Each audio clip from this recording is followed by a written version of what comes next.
This is InvestTalk. Independent thinking, shared success. Yeah, hey Luke. Hey Justin. Yeah, I'm just calling and find out about Valero. I've held it for a while and I'm wondering if I should sell it and take profits. I've had it for about 4 years. Thanks a lot for all you do. You have a great show and I appreciate all the help you give us, okay? Appreciate your help. Thank you very much. Bye. No problem. Thanks for the call. Looking at Valero Energy. And this is one of the largest refineries in the country. $40 billion market cap. They do about $30 billion in sales every single quarter.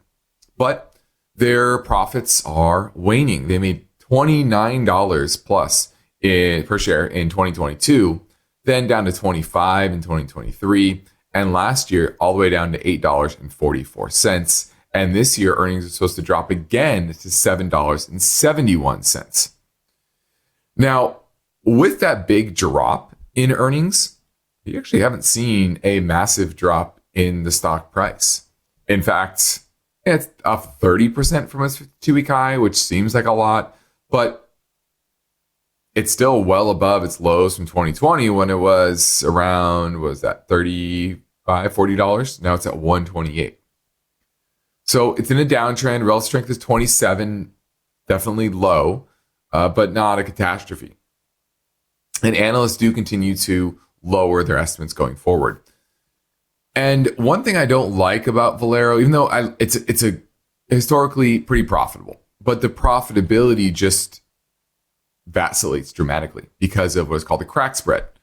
And that is basically the profit that you get from that they get from buying raw oil and refining it into diesel and gasoline and petrochemicals, etc. And that's why I'm not a huge fan of it. Valero's free cash flow did peak out around $13 billion. Now it's at about $5.7 billion on a $50 billion market cap or enterprise value. That's about a 10% free cash flow yield, so that's good. However, return on equity is only 9%. The crack spread does not look like it's improving anytime soon. And, a lot just depends on your time horizon here. I am not optimistic that crack spread will turn around in the short term. And so I do think this will continue to head lower. But overall, it's a good business. It's just a very volatile business, and you need to be prepared for that. So no volatility is likely ahead, especially in the short term. And if you can see through that, then you might want to hold on to it. But for me, I think there are better opportunities, at least in the market today, and that's probably why I would let go of it. Keep on your watch list, see if things turn around on the crack spread front, and you start seeing some upgrades to earnings estimates. That's when I would probably want to own Valero. Thanks for the call. Thanks for joining us. If you found this helpful, please hit the like button and subscribe for more future videos. Let's go talk to Dean from Georgia asking about a 401k rollover. How you doing, Dean? Good. How you doing? Doing great. How can I help you? I kind of had a two-part question. Mm-hmm. What are your thoughts in terms of? I've done a 401k rollover into a Roth IRA before, but it was a small amount of money. Mm-hmm. But when you're looking at a six-figure rollover and the tax implications on that, what are your thoughts in terms of, stomaching the tax on it, but in hopes that it's going to grow tax-free? Well, whenever you're putting money in any type of Roth account, it's always about the tax rate today versus the tax rate in the future. So I'm not sure what your particular tax rate is. Now, you can always roll over your 401k into a traditional IRA, and there is no tax implication from that. Okay. And then at a future date, you could do Roth conversions, converting part or all of that, especially in times where maybe you're in a lower tax bracket for a particular reason. Maybe you switched jobs or took a hiatus, or were out of work for a while, and you can do those those Roth conversions then. A typical good time also is to do it between retirement and taking Social Security, that 5, 6, 7, 8, 10 years, however long it is in that gap, that's a good time to do Roth conversions as well. So if you are unsure, then just throw it into a traditional IRA. It's very simple. We do it all the time. Right. Yeah. I got you. Okay. And then my next one would be, if you have if you have IRAs and brokerage accounts, what would be your strategy as far as capital gains tax in terms of what would you hold in one versus the other? That's a great question. It depends on your strategy. Obviously, in a Roth IRA, you want the most upside because you can avoid, if you capture that upside, then you're avoiding a lot of tax. And so I would be looking at my more aggressive portfolio in the Roth IRA, most likely. Right. Okay. Well, thank you so much. I appreciate it. No problem. Thanks for the call. Let's keep things moving. Get back to a fresh question from the comments section on our InvestTalk YouTube channel. Taylor Mickelson says, I'd love to hear your take on Buckle, BKA. I know you said you liked in the past, a nice run in 2024. Since that has had about a 20% drop, curious if it's a buying opportunity to increase my position or if you see something fundamentally that has shifted that no longer makes this a good investment. All right, looking at BKE Buckle. We actually do own this for clients. We have owned it for a while, and it's it's been up and down, but generally in an uptrend. It bottomed in 2020 around $14 per share, rallied all the way to 57, and then pulled back to around 26. And its recent high, though, has been around 54, now pulling back into the high 30s. And Buckle historically has just been a very, very strong business. And a couple of things we love about Buckle is just that they usually pay out a pretty strong quarterly dividend. Right now it's about 3.6%, but they pay a lot of special dividends as well because they have such strong cash flow. Now, one of the reasons it's pulled back is earnings are expected to go from 440 last year to 370 for this year. And that's not atypical to have the business slow a bit. Now, what do? They operate 444 Buckle and the Buckle men's and women's apparel stores in 42 states. Once again, not a big company, about $2 billion market cap, but great balance sheet, high return on equity, which we really like, and strong cash flow. Return on equity is 56%. Very, very high. So it's not the sexiest business, but it's one of the more profitable businesses out there. And so while it has been in a trading range over the past few years, it's paying out hefty dividends because they produce such strong cash flow, $4.77 per share in free cash flow, which is over a 10% free cash flow yield.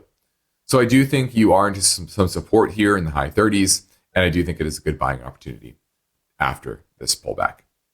Thanks for the call. Now I'm going to get to one of my talking points in a few minutes, but first let's play another voice bank question. Hey guys, really like the show. Wanted to give you a call and ask you about Palantir Technologies.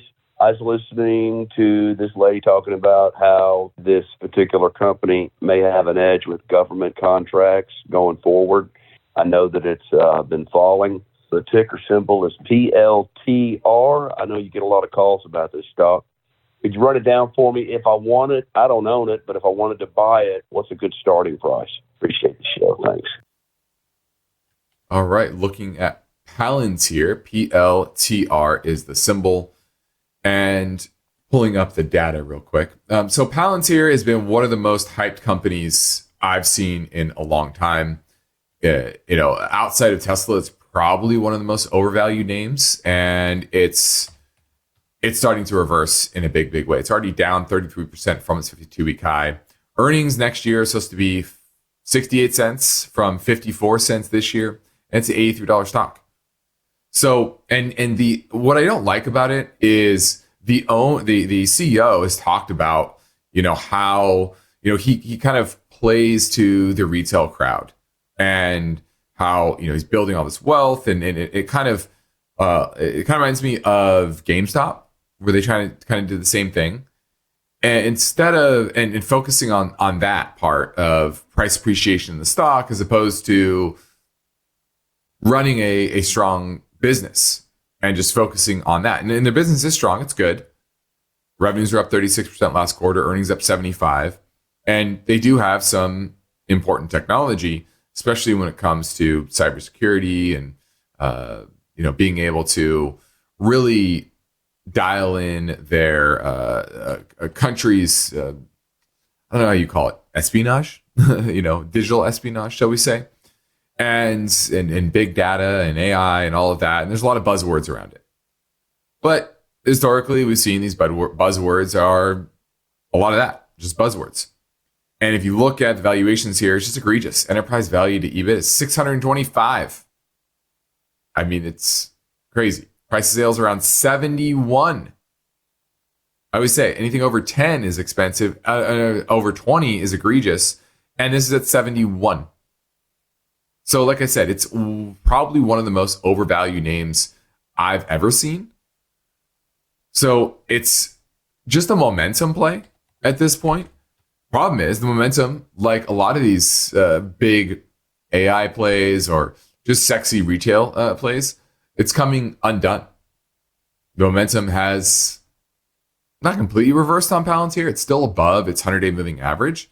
And as long as that's the case, it's still in a relative uptrend, even though it's already down 33% from its high. So there's some support. If you think it's going to hold, then, you continue with this momentum play. But once it breaks that 100-day, it's probably headed much, much lower. So it's extremely speculative. It's all about momentum. And that momentum is threatening to break to the downside. And I would pass on it. I wouldn't be jumping in front of this potential major break. Now let's talk a little bit about price targets from analysts. There are upgrades, there are downgrades, and a lot of people put credence in what these analysts are saying. But S&P Capital IQ did a study. And they followed these sell-side analysts' advice. And basically,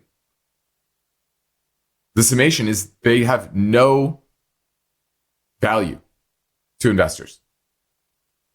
Okay, what they did was they looked at the summary score of sell-side analysts' recommendations between 1 and 5, measuring how loved or hated they are by analysts, these big bank analysts, right?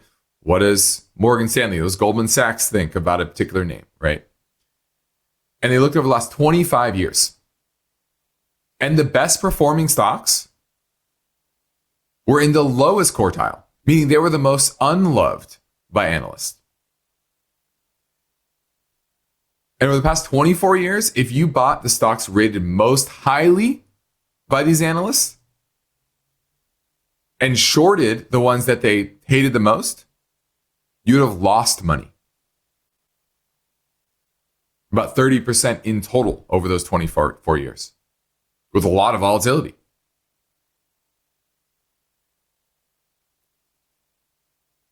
Now, what if analysts are changing their mind though, right? Well, that's not the absolute value of their rating, buy, sell, hold, etc. Price target, all of that. What if they upgrade or downgrade, right? They go from buy to sell or buy to hold or sell to hold or hold to buy, etc. Look over the past 20 years. Stocks recently upgraded by analysts did not outperform those that were recently downgraded. Right? So not just the average stock, but let's look at ones that analysts were more down on versus what analysts were increasingly becoming more positive on. And you want to do the opposite.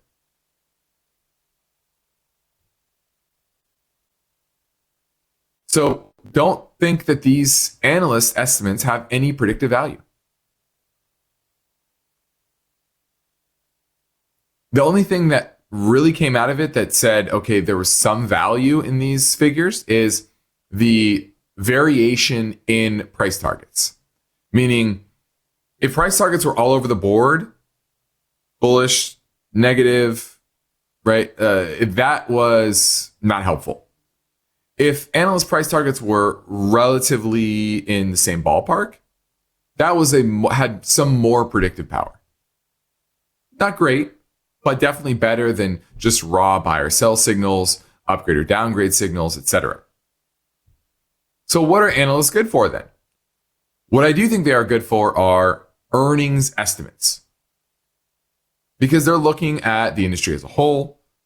They are looking at trends within a particular company, and they do a pretty good job of figuring out in aggregate what earnings will be next year and the year after, even though they tend to be wildly optimistic the farther out they go.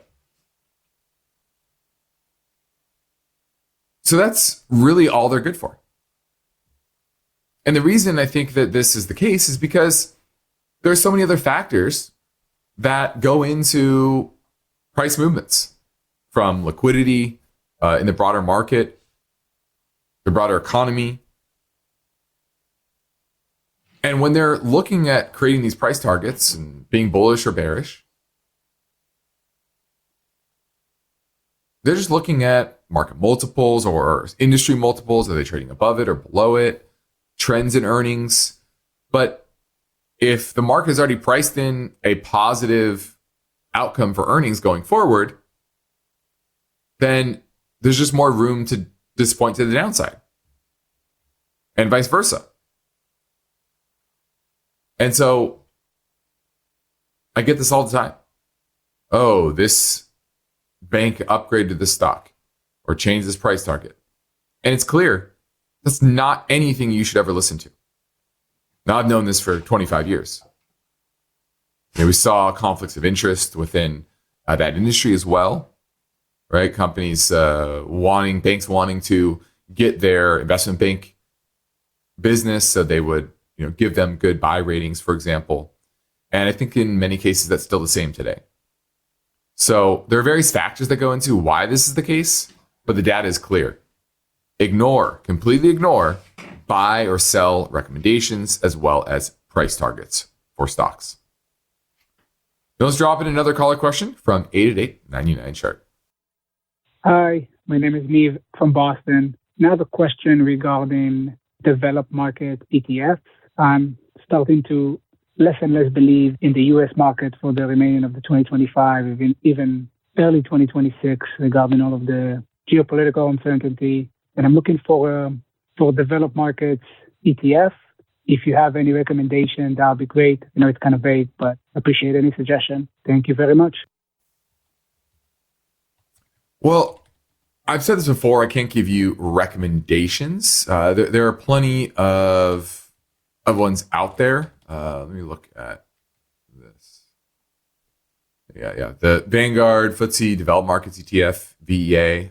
That's a simple one. You also have EFA, which is Europe, Asia, Far East. That's kind of the big developed markets. That's a kind of standard. It's kind of the index for foreign markets. And that's one way to gain exposure there. So I wouldn't say, you buy, or I would recommend any of these, but I do recommend broadly more exposure to foreign markets. Maybe that's developed markets, maybe that's emerging markets. There's a lot of arguments for both. But it's pretty clear that the best values in foreign markets are in those developed markets, because, will the shift in foreign policy from the Trump administration, will that change how other countries go out there and think about their economic development, maybe spending more, which will be stimulative? We know that. We've seen that over the past few years as governments went out there and spent more, especially the U.S., and that stimulated our economy.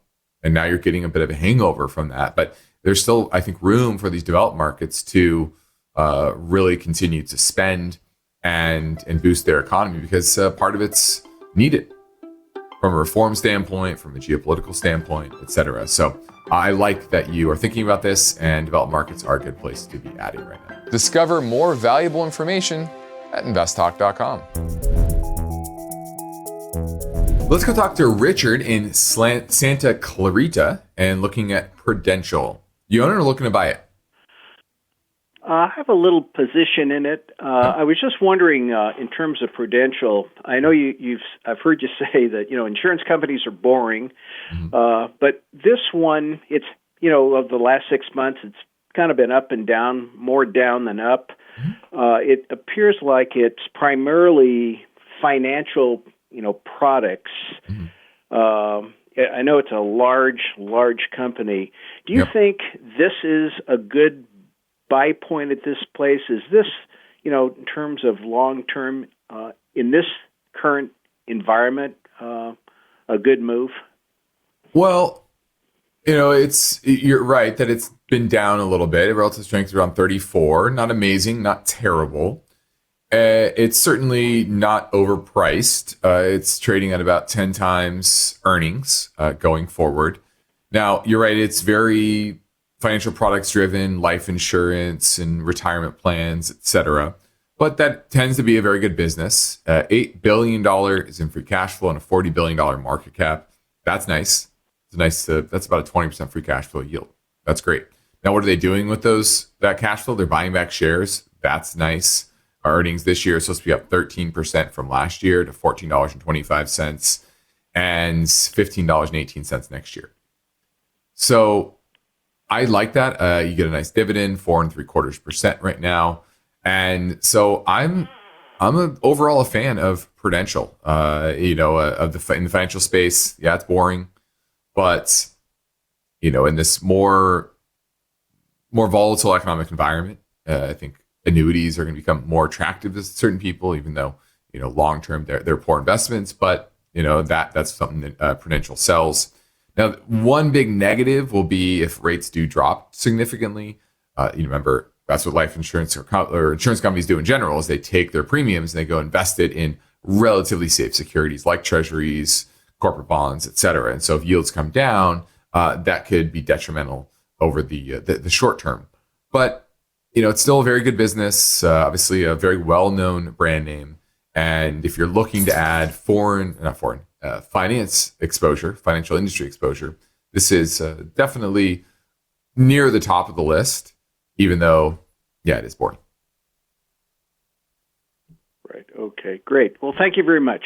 Thanks for the call. Now, lastly, let's touch a bit on TIPS, Treasury Inflation-Protected Securities. And these are typically, these are bonds that go up in value based on the prevailing inflation rate in the economy. And they pay a set interest rate, but then the par that you get back goes up each year. So like a normal bond, you put $10,000 into that bond. At the end of the maturity, say 5 years, you get your $10,000 back. In this case, TIPS, that $10,000 grows. And then when you get that $10,000 back, inflation adjusted in 5 years, it's going to be a larger dollar amount while you're still getting that yield. So that's how TIPS work and keep you ahead of the game against inflation. And so TIPS yields are now near the highest level in 20 years. Okay. Now, one bad thing about owning TIPS outright is that growth every year, $10,000 plus, whatever the inflation rate is on top of that, you actually pay taxes on that amount, that growth, even though you don't actually receive it until the bond matures. So that's one kind of negative. So typically it's good to own these in tax deferred accounts. Now, you could also own it in an ETF form or mutual fund form, where you're not getting that pass through from a tax perspective. So that's one way to consider as well, especially if you don't want to do the legwork to go out there and create a TIPS bond ladder or anything like that. Now, who are TIPS really good for? Now, they sound great, right? Hedge against inflation. And what I would say is they are a conservative hedge against inflation. They're aggressive hedge against inflation, which are typically harder assets like gold and silver, or equities in general are typically good hedges against inflation. Typically more industrial and basic material and energy type of names. But that's the way to think about it. It's a conservative hedge against inflation. So if you're younger, you're probably not the best way to hedge against inflation. But if you're older in retirement, then tips can be a good source of income as well as that inflation hedge. Well, that about does it. I'm Justin Klein. This completes another episode of InvestTalk. Appreciate you tuning in. You can find your podcast episodes anytime at iTunes, Spotify, or Google Play. And be sure to rate and review on iTunes. And remember, our second annual InvestTalk Market Madness competition is underway. So head over to investtalk.com and you could earn $1,000 if you are the winner. Now keep in mind that we can also help you better understand your risk tolerance level and your portfolio risk and whether you are reaching your broader financial goals by heading over to investtalk.com and scheduling a portfolio review with me or Luke. Independent thinking, shared success. This is InvestTalk.